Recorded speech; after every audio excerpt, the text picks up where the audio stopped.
Given that 4 is a zero of the polynomial function f of x, find the remaining zeros of this function where f of x is equal to x cubed minus 6x squared plus 13x minus 20.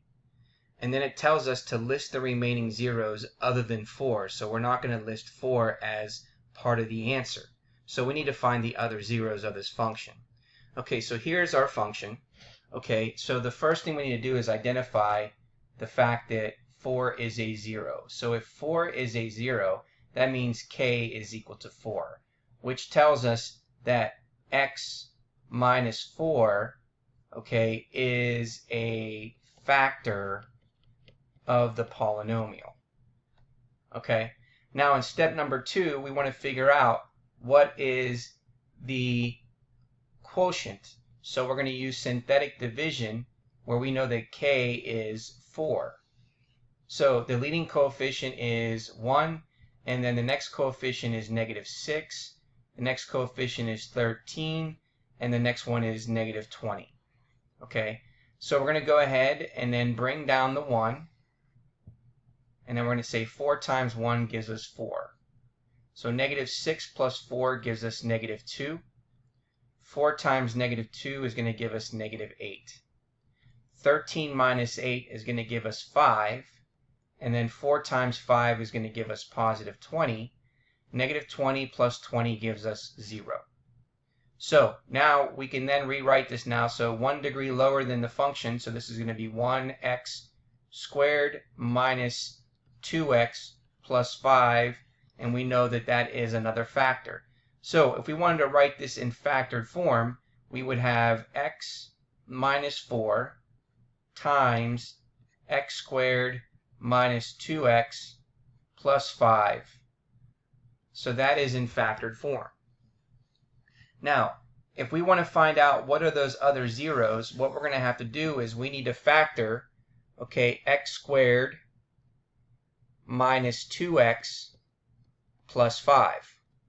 Okay, so let's determine if we can factor this. Well, we can see that the value of c is 5 and the value of b is negative 2. So do we have two numbers that we can multiply to get 5? When we add them together, it gives us negative 2. The answer is no. Okay, so we first know what 0. We know that 4 is a 0 of this polynomial. So remember that when you want to find the zeros of this problem, you're going to set x minus 4 times x squared minus 2x plus 5, and then we set that equal to 0. Well, we know that we have x minus 4 is equal to 0, or we have x squared minus 2x plus 5, and we want to set that equal to 0. So we already know that x equals 4 is a 0 of the function from the beginning of this question. So now we need to figure out how do we find the zeros of this function. Well, because we can't factor this, we could either use the quadratic formula or we can complete the square to find this to find the zeros of this function. So we're going to go ahead and use the quadratic formula. We know the value of a is equal to 1. We know the value of b is equal to negative 2.